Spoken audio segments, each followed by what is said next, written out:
savoir dans la bouche. Monsieur, salut la voiture horrible. Oh!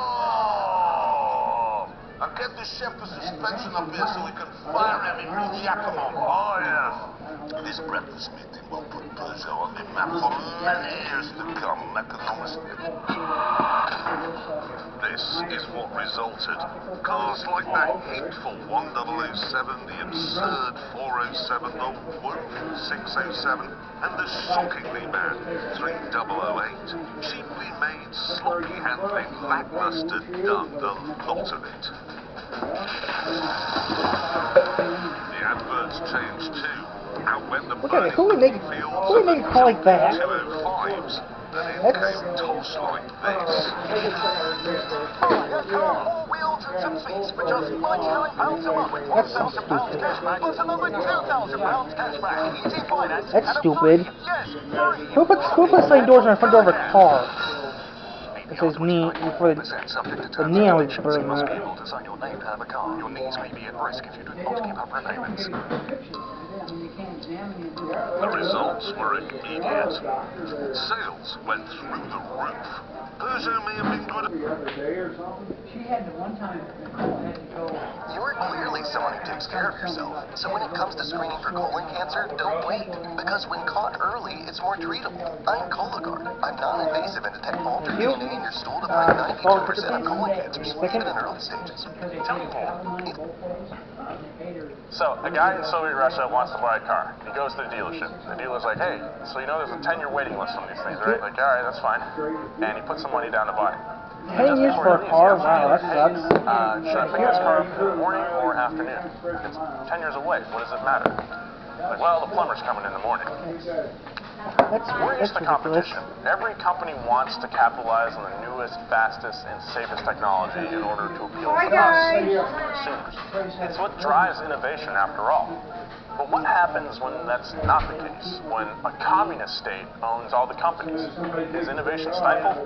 Today we're going to talk about some of the most interesting cars to come out of the USSR and what it was like to get your hands on one.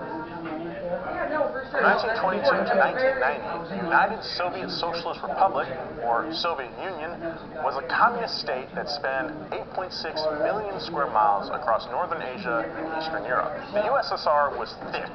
One of the first companies to be nationalized and start production of a purely Soviet vehicle under the USSR's watchful eye was AMO, otherwise known as Avtomobilnoye Moskovskoye Общество.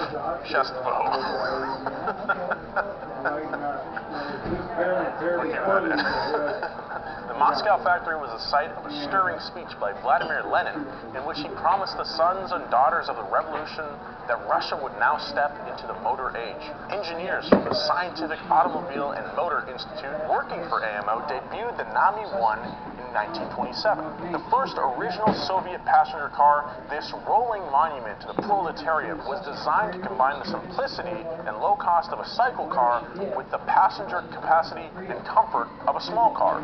It was considered an engineering success and did great on undeveloped roads, but ultimately failed because of its high production cost. Only a few thousand of them were manufactured between 1927 and 1931. For the next 20 years, the majority of vehicle production was focused on trucks and other military vehicles out of three plants: the Gorky Automotive Plant, or GAZ, the AMO plant in Moscow, CIL, and the Yugoslavia Motor Plant, or YAMS. Manufacturing of all-wheel drive trucks continued through World War II. All in all, 417,000 heavy trucks were produced. In Soviet Russia, car designs you! Many Soviet car models were basically just communist copies of cars sold in other parts of the world.